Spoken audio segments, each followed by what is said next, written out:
Buen día, Facundo, ¿cómo estás? Eugenia María Rodríguez y Pablo Manuel, te saludamos de aquí de LU12, ¿cómo te va? Hola, ¿qué tal? ¿Cómo les va? Buen día a Hola ambos. Facundo, ¿qué tal? Bueno, uno de los fenómenos que hemos notado en estas elecciones, Facundo, en las provincias fundamentalmente, ha sido el grado de ausentismo, ¿no es cierto?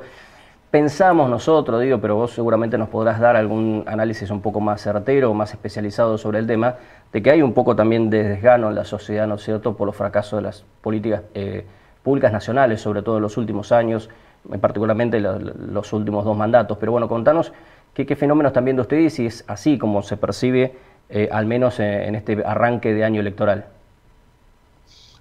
A ver, el ausentismo o el abstencionismo puede tener diversas causas, ¿no? Ujú. En general no es una única. Por supuesto, como vos señalás, el desgano es seguramente una de esas causas. La desafección de la parte de la sociedad respecto de la política, Ujú. seguramente también influye que ya la democracia lleva 40 años y entonces esa vinculación con el voto y el entusiasmo con el voto que había en los inicios del proceso democrático hoy es más tenue y entonces si de repente la elección te entusiasma puede ser que vayas a votar, como sucedió en el 2019 Claro. en la contienda entre Macri y Alberto Fernández, que fue Ujú. a votar más del 80% del padrón. Y si la elección no te entusiasma, como sucedió en el 2001 o como sucedió en el 2021, bueno, el porcentaje de gente que va a votar es menor. Es Ujú. muy difícil de pronosticar cuánto va a ser el ausentismo. Por supuesto que Claro. nosotros tenemos indicios, como vos señalás, uno va Ujú. viendo que las elecciones provinciales, el fenómeno va apareciendo con distintas características y entonces es posible pensar que además en una elección que tiene distintos momentos, es decir, primero la primaria, después la elección general, Ujú. es posible, sobre todo en la elección primaria, que la cantidad de votantes sea menor a la que hemos visto en otros procesos electorales presidenciales. Pero Claro. tampoco hay que descartar, y esto es importante señalarlo, que cuando hay elecciones presidenciales en Argentina el entusiasmo suele subir, Ujú. ¿no? Es como que la sociedad siente que hay algo más en juego y entonces eso puede darnos una sorpresa en términos de un fenómeno del que todos venimos hablando hace varios meses, pero que no sabemos qué expresión y qué medida va a tener el día de la elección. ¿Y por qué no lo sabemos? Bueno, como todos ustedes saben, el no votar es una contravención. Ujú. Y Claro. en general la gente cuando vos le preguntás una encuesta no te confiesa que va a cometer una contravención, Ujú. ¿no? Sí. Entonces es difícil medirlo o estimarlo, ¿no? Claro, ahora, Facundo, esa contravención, por supuesto, claro, que además de un derecho es una obligación ir a votar y digo, el Código Nacional Electoral habla de que si no voy a votar y después no hago lo que me indica que tengo que hacer, que es hacer la denuncia y demás, tengo que pagar una multa de hasta 500 pesos. ¿Puede ser eso un factor en el que bueno, la gente diga, bueno, total 500 pesos o nadie, sea muy baja, digamos, la multa o la sanción que se aplica por no ir a votar? Bueno, obviamente que si la multa fuese más alta y se aplicase, Sí, claro. es posible que más gente pudiese ir a votar, pero la Ujú. realidad es que la tradición, a ver, ¿qué indica la tradición en Argentina? Porque digo, esto se compone de una dimensión legal y una dimensión vinculada con la tradición, con la Claro. historia, ¿no? Ujú. Sí. La historia que dice que en la Argentina votar es una obligación y un derecho. Ujú. Ujú. A diferencia de otros países que tienen tradición de voto no obligatorio, Estados Ujú. Unidos, Chile, Sí. en Argentina es visto como un deber cívico la elección. Tal cual. Ahora, ahora, también es cierto que nunca vota el 100% del padrón, siempre hay un 15 o 20% de la población que por distintas razones no asiste a votar, algunos Ujú. porque están en el padrón, pero no es obligatorio que voten, por ejemplo, los menores de 18 o los mayores de 70, Ujú. y otros porque no quieren directamente asistir a la Claro. votación. Y la realidad es que la tradición también indica que no existe un castigo real a las personas que no van a votar. Ujú. Claro. Entonces, generalmente después hay un proceso de amnistía y a nadie se le cobra la multa y demás. Entonces, bueno, eso también oficia como que en realidad es un deber, pero un deber que tiene que ver más como un deber de conciencia, ¿no? Como una obligación moral. Ujú. Ujú. Ahora, hay algo que mencionaba tu compañero cuando me hizo la primera pregunta, que yo creo que también está en la clave del entendimiento de este fenómeno, que tiene que ver con lo que nosotros denominamos cierta improductividad de la política. Sí. ¿En qué sentido? En un doble sentido. Primero, tu voto sobre el resultado total pesa poco, ¿no? Es decir, el voto de uno en 25 millones es como una gotita en un océano. Entonces uno dice, bueno, ¿qué pasa si realmente no voy a votar? La realidad es que yo solo no incido en el resultado, ¿no? Claro. Eso por el lado individual. Pero por el lado más de vinculación con la política, con la dirigencia política, también la sociedad ve, lee, que los márgenes no es solo un tema de productividad de la política porque los políticos sean necesariamente malos. A veces eso sucede, que los políticos no son buenos dirigentes, funcionan mal, no desarrollan políticas adecuadas y eso genera malestar en la población. Pero también es cierto que en esta época la política también tiene menos recursos y menos herramientas para transformar la realidad. Y la sociedad también percibe eso. Porque esta crisis de la política no es solo un fenómeno argentino. No. Si fuese solo un fenómeno argentino, yo te diría, bueno, es porque nuestros políticos son malos. Y es un discurso que a veces prende y la sociedad, digamos, lo adquiere, lo adhiere y lo vocifera. Sí. Eso puede ser una parte, pero también hay una parte que es que hoy la política, en términos generales, en cualquier país del mundo, tiene menos herramientas y es menos productiva que antes. Cuando digo productiva, ¿qué quiere decir? Antes la política tenía una capacidad para transformar la realidad de la cual hoy carece. No es que no tenga ninguna, pero está mucho más condicionada que antes. Entonces, eso también aleja a la sociedad de la política porque sabe que tampoco es tanto lo que va a cambiar y de un día para el otro depende quién gane las elecciones. Pero estamos hablando con Facundo Nehamsky, que es analista político. Yo te quería preguntar también si esta situación de desgano o de ausentismo a la hora del voto, o de voto anulado en blanco, además, que son cosas distintas, por supuesto, pero que es no inclinarse por ningún candidato, puede estar afectando también el voto a los candidatos de La Libertad Avanza, porque da la sensación de que si uno hacía una consulta, una encuesta o lo que sea, 2 meses atrás, por ahí, ese voto de desgano era voto bronca y era voto hacia los candidatos de derecha, o en este caso Javier Milei. Pero lo que se ha traducido en las elecciones provinciales es un bajo voto a esos sectores políticos, muy bajo voto, mucho menos, incluso en los distritos provinciales salió tercero o cuarto cómodo, y mucho ausentismo. ¿Crees que quizás la gente en su momento cuando la consultaban decía Milei por decir que estaba descontento con todos y que a la hora de los bifes, como se dice usualmente, no se ha materializado eso en voto? A ver, yo tengo una lectura que es muy difícil de comprobar, porque primero porque todavía las elecciones no sucedieron, y segundo porque la propia realidad va condicionando el futuro, entonces es muy difícil saber si las cosas iban a pasar de todas maneras, si era inexorable que así pasen, o lo que va sucediendo va condicionando lo que puede pasar hacia adelante. ¿Qué te quiero decir con esto? Cuando, digamos, durante el último trimestre del año pasado y el primer trimestre de este año, Javier Milei dominaba la conversación pública y aparecía en las encuestas prácticamente con 1/3 de la voluntad de los ciudadanos y con muchas chances de participar de la discusión de quién iba a ser el candidato que finalmente ingresara al balotaje. Tal cual. Hoy eso es lo que dicen las encuestas que hacemos nosotros, que después hay que ver si es lo que sucede, porque a veces nos dan sorpresas, ¿no? También la población. Pero digo, en principio hoy eso parece una posibilidad lejana. ¿Cuál es la razón de eso? Bueno, uno podría decir, es que nunca iba a pasar, y la otra es que la sociedad va viendo que una fuerza política, un candidato en el que deposita expectativas, después no tiene el volumen, no tiene la capacidad, no tiene la dimensión, no tiene lo que ese electorado está buscando en una determinada propuesta política. Entonces ve que no le gustan sus aliados provinciales, o sus aliados provinciales no rinden como él pensaba, como el votante pensaba que iba a rendir, no tiene una propuesta electoral consistente, y bueno, es posible que en ese marco, ese voto, que todavía no es que se dispersó todo, no estamos hablando de una opción electoral que parecía que estaba por arriba de 25 puntos, y hoy parece que ronda los 20, y que inclusive podría estar debajo de los 20. Entonces la pregunta es, ¿los que se fueron? ¿A dónde se fueron? Bueno, es probable que algunos, como decís vos, estén hoy votando o pensando en votar en blanco, o pensando en vacunar, es probable que algunos finalmente lo terminen votando, Ujú. y es probable que voten otras opciones políticas que los convencen más, porque si hay algo que también caracteriza esta época, es que a diferencia de lo que sucedía cuando en la Argentina volvió la democracia en el 83, Sí. Ujú. que la gente era básicamente o peronista o radical, Ujú.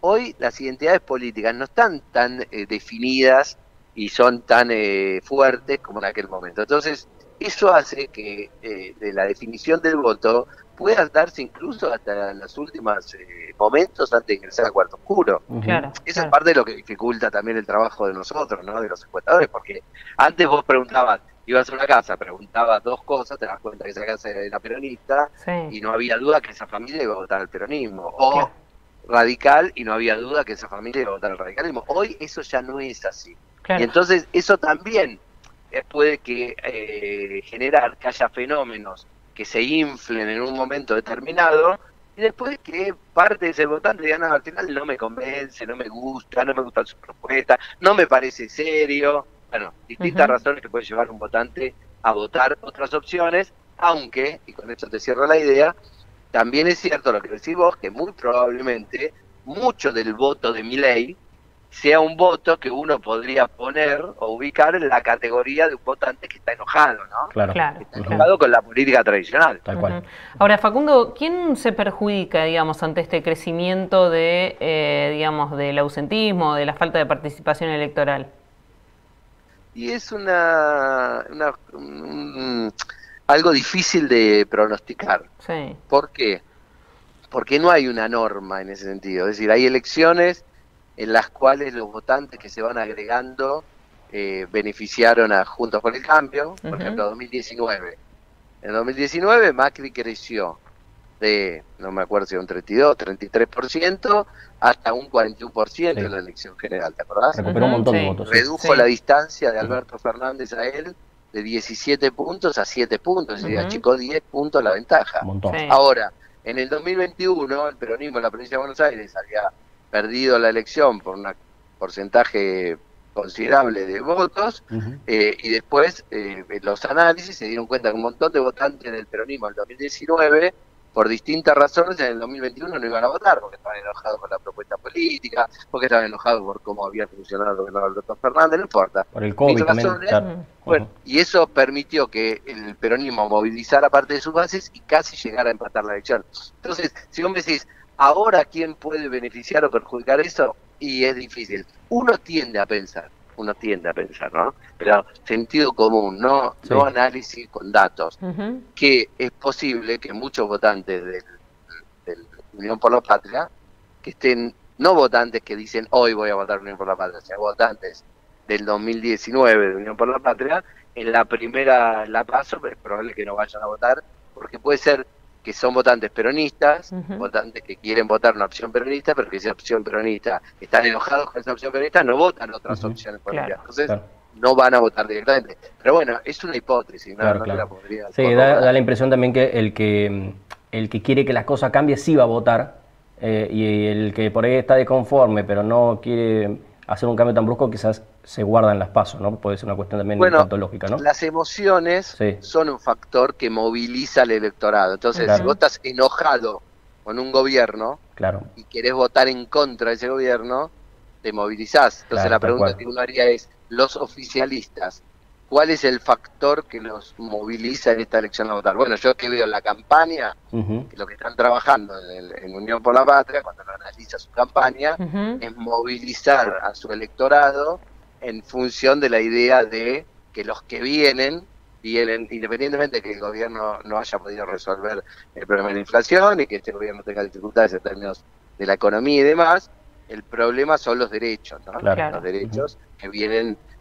a tocar o a cuestionar Claro. los partidos que hipotéticamente pueden reemplazar a Unión por la Patria. Entonces, buscar esa idea de defensa de los derechos a través del concepto de patria, me parece que Ujú. por ahí pasa la campaña hoy de Unión por la Patria para tratar de movilizar Ujú. a sus votantes, ¿no? Facundo, yo te quiero hacer la última, al menos de mi parte. Hoy está acá en Río Gallegos Juan Grabois, va a participar en una conferencia, una recorrida y demás. Quería preguntarte por cómo lo ves a Grabois.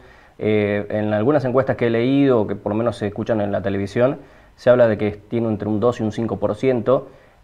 parece muy poco para hacer lo que en su momento se planteaba que era para evitar fuga, por ejemplo, del voto kirchnerista dentro de Unión por la Patria. Pero bueno, comentanos cuál es el fenómeno que ves en Grabois y cómo crees que le puede llegar a ir, digo, más allá de que uno no tiene la bola de cristal, ¿no es cierto? Pero más o menos por lo que van viendo hasta ahora. A ver, primero te voy a decir, creo que la conjunción de las dos candidaturas entre Massa y Grabois, creo que es la estrategia adecuada para tratar de contener a todo el voto que el peronismo podía obtener en una elección de estas características. Claro. Eso es lo primero, ¿no? Entonces, por derecha y por izquierda, podemos decir. Sí, ¿no? Digamos, contiene todo el voto que podría sacar, no todo el voto peronista, todo el voto que el peronismo podría sacar en una elección de estas características en este momento histórico.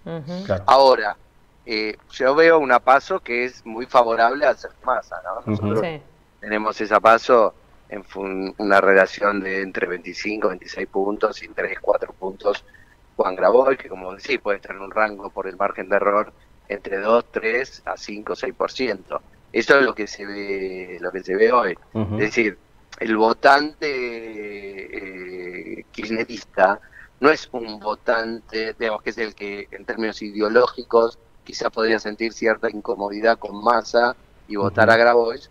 No es un votante que no está acostumbrado a tener que votar opciones más moderadas, no kirchneristas, para tratar de ganar una elección. Lo hizo con Scioli en el 2015, lo hizo con Alberto Fernández en el 2019 y ahora lo vuelve a hacer con Sergio Massa en el 2015. Por lo tanto, en el 2023. Entonces, no es que es vivido como una traición de su espacio político. Obviamente se sentiría más cómodo votando a Cristina Kirchner, pero también es un votante que entiende la dinámica y la lógica que tiene hoy el juego político. Así que el flujo de votos que fluye hoy hacia Juan Grabois creo que es el del núcleo más fuertemente ideologizado. Y bueno, los núcleos más fuertemente ideologizados en general no tienen mucho volumen electoral, ¿no? Claro. Facundo, lo último, porque bueno, el factor encuestas últimamente, digamos, en las últimas elecciones no han sido tal vez tan certeras como se esperaba, o no sé si en algún momento se tomaban más en cuenta. Nosotros lo que